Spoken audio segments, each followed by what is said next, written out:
There are four major approaches to interpreting the book of Revelation. In today's video, I'm going to cover each one of those approaches. I'm going to give strengths and weaknesses of each approach, as well as giving you my preferred approach to understanding Revelation. And I'm going to tell you right now, at the very beginning of this video, I don't have this figured out. I really don't. There have been tomes of commentaries written on interpreting the Revelation, and I'm not going to offer any brand new insight, but I do want to bring to you some of the scholarship on the book of Revelation, and we'll learn this together. This is the first installment of a series that I'm calling Overcomers. I hope you guys enjoy it.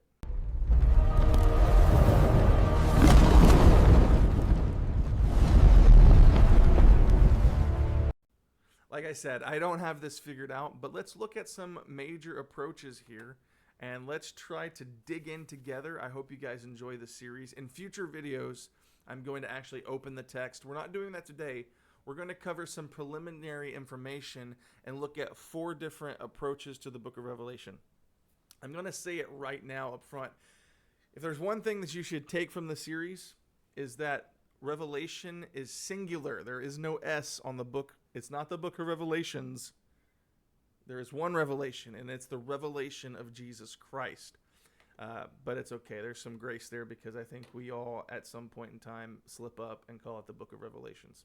I will probably do it at some point in this series. But we're going to interpret Revelation using four different approaches and answering a very key question. And this key question is going to determine in which camp you fall as far as your approach to interpreting. So let's get into this. Very basic stuff up front. Revelation's the final book of the New Testament. It's filled with symbolic imagery, language, visions. You've got all kinds of things like dragons and creatures and beasts, and you've got angels and you've got battles. You've got the Armageddon. You've got all of these things taking place in the book. Symbolic numbers, symbolic colors. More Old Testament references than any other book of the Bible.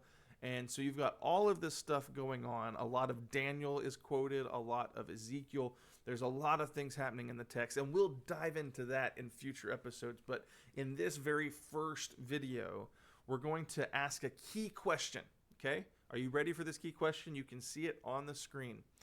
Are the events of Revelation, are they in the past and in the lifetime of the readers of the book or the hearers of the book?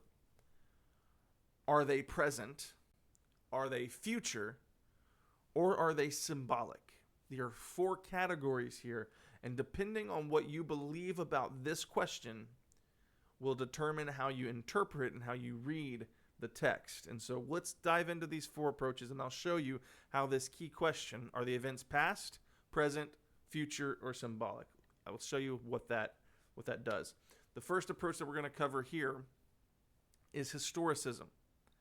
Historicism is an approach that sees Revelation as a symbolic prophecy of the entire course of church history. So on this approach, you'll be looking at the time of John when he writes the book to the end of the world, which is yet to come.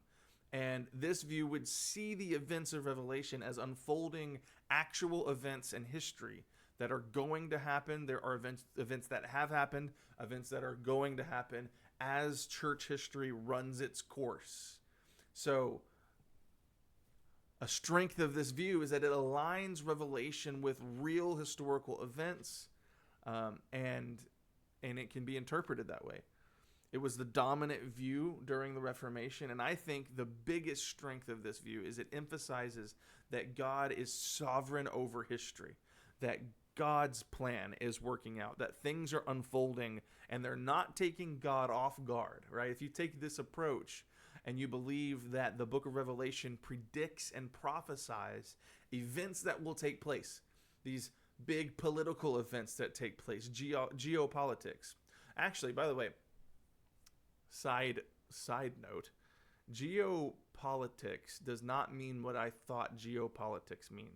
I thought geopolitics just meant politics across the world, like geopolitical, like things happening between different countries, like international politics.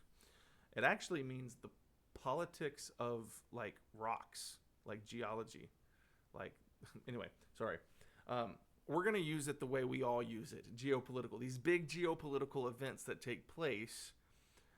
In this view, God is sovereign over those things. And actually, in any of the views, you can view that. But this view, when you read the text, you can see this has been predicted. This was prophesied. This thing that's unfolding is part of the prophecy of the entire course of church history. This is the historicist approach. Now, it's a very minority approach. Most people do not hold to historicism anymore. And one of the main reasons is because people lack agreement. They can't agree on which historical moments correspond to each text.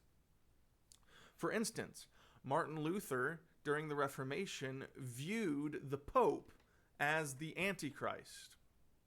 And as church history continues to go longer and longer, and we get further and further away, because, each generation kind of has this idea that we're the last one, that we're at the end of this, that this thing is wrapping up. But if you take a historicist approach, then each generation has a different interpretation on which event corresponds to which prophecy. And it gets outdated and obsolete because you can predict one thing as part of the book of Revelation and think we're almost at the end, and then years go by and that thing doesn't pan out because, church history has been so long so far.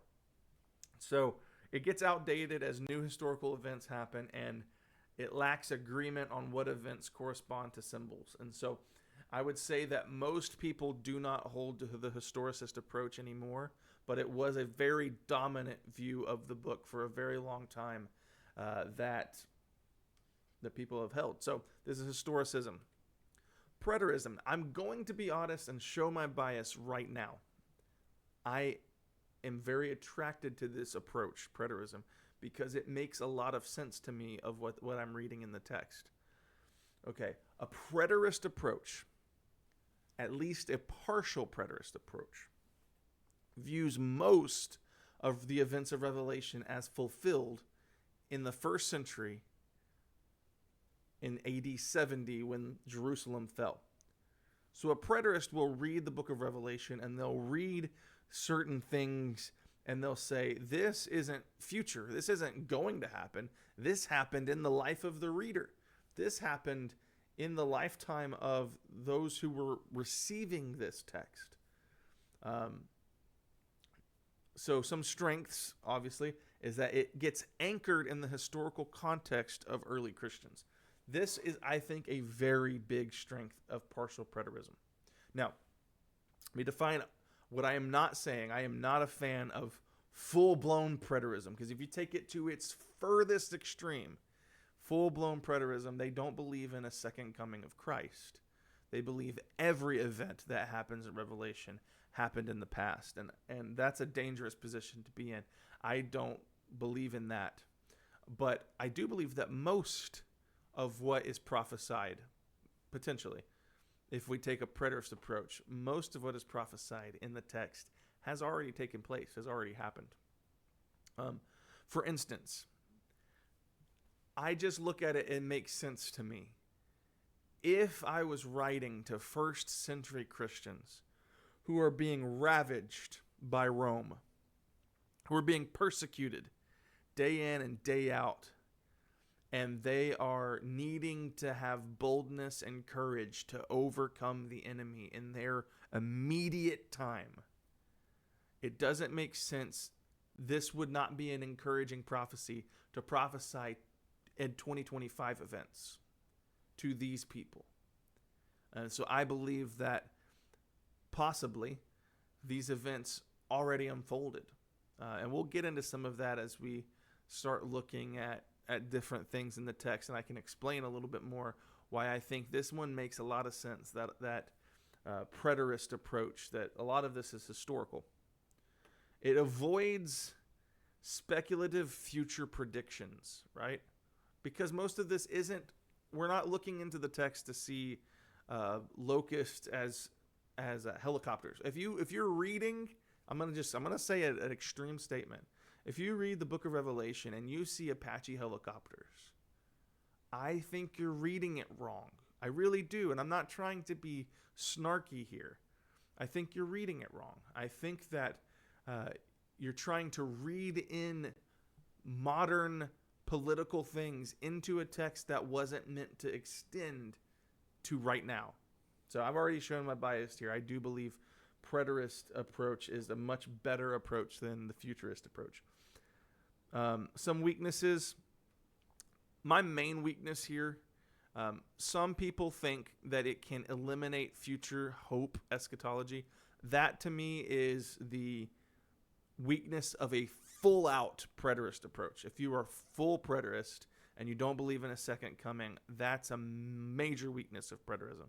But like I've said, most preterists today are not full-blown preterists. They believe a partial version of preterism. But the weakness here is that it hinges on an early dating of the book. There's a lot of scholarship that points to the book potentially having been written pre-AD 70 or early on, prophesying the events of AD 70. But much scholarship disagrees with that and says that it's probably written around AD 90.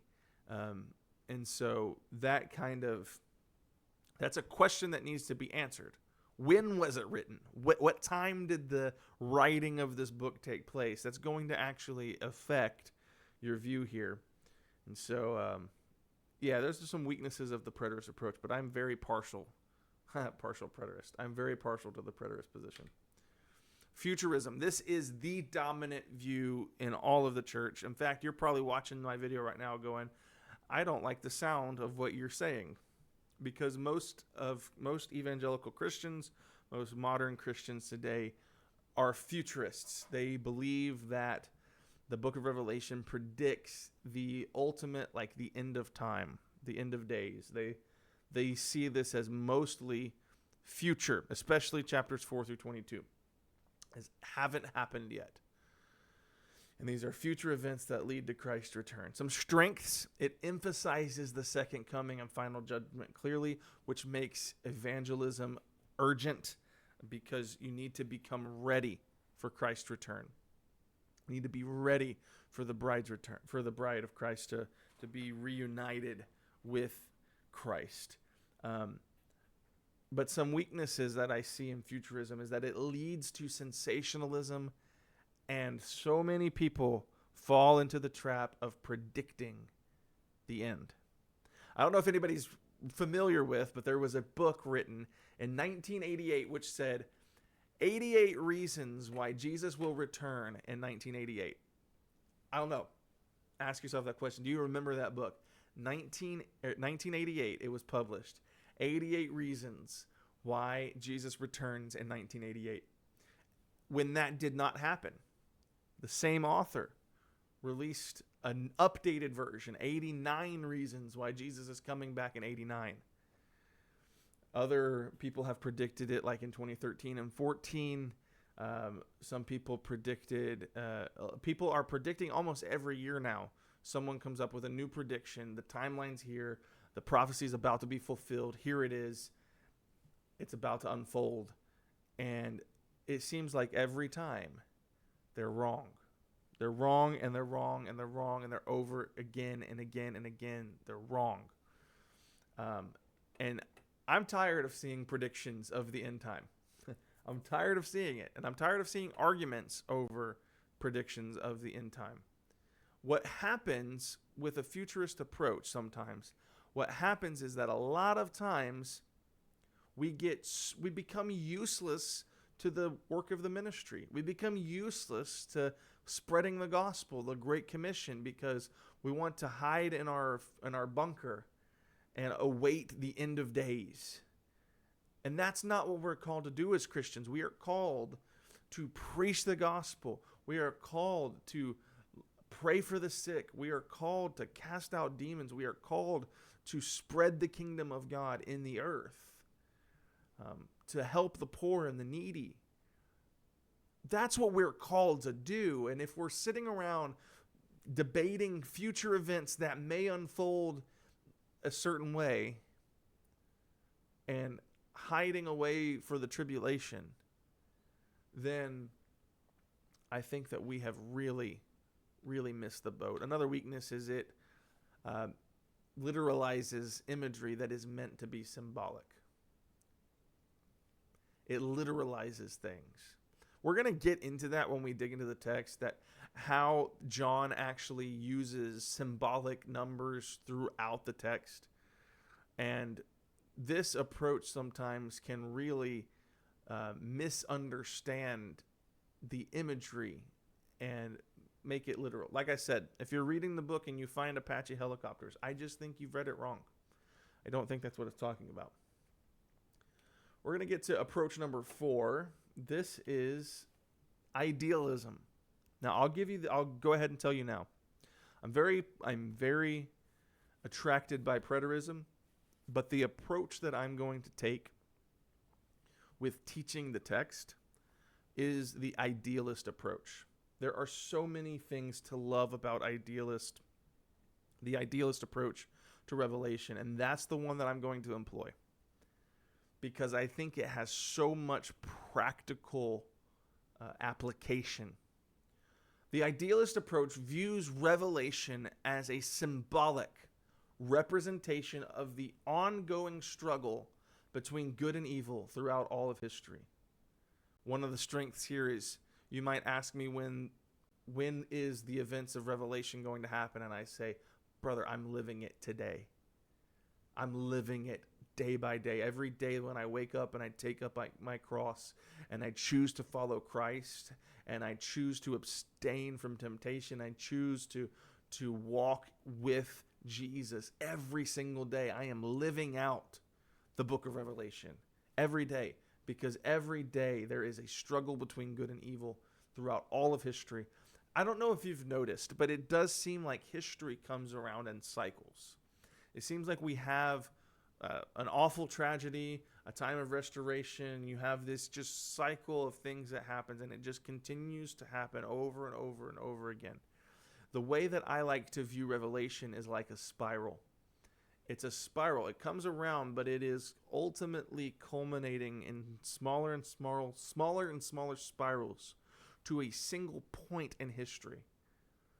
And that point in history is the second coming. That point in history is when Jesus Christ comes back and he sets everything back into alignment, where he brings everything back into alignment. When all things are made new, when there is a new heaven and a new earth, and all the old is passed away, and he wipes every tear from our eye. When that takes place, that is the culminating moment of history. But every day, every week, every year, every century that goes by, we see the events and the prophecy of Revelation unfolding every day, because we always see a constant struggle between good and evil. And in every situation where there is a battle between good and evil, what the book of Revelation shows us is that Christ is victorious over it. Man, I love it. I love the idealist approach. In fact, I'm going to take the screen off just for a second, just so I can speak to you for a second.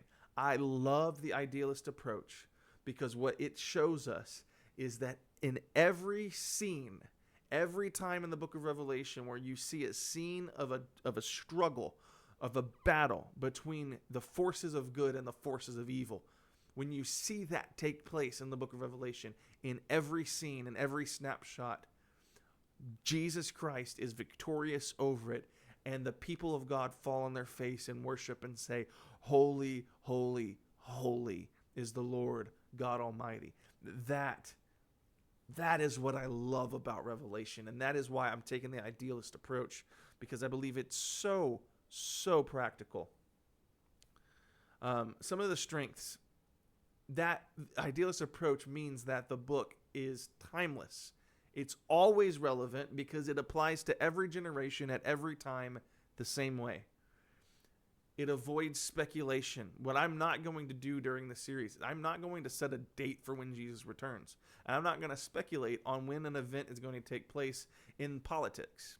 I'm not going to do that, because what I'm going to focus on is the fact that throughout all of human history, there's a struggle between good and evil. And Jesus Christ wins. That's the whole point of the series.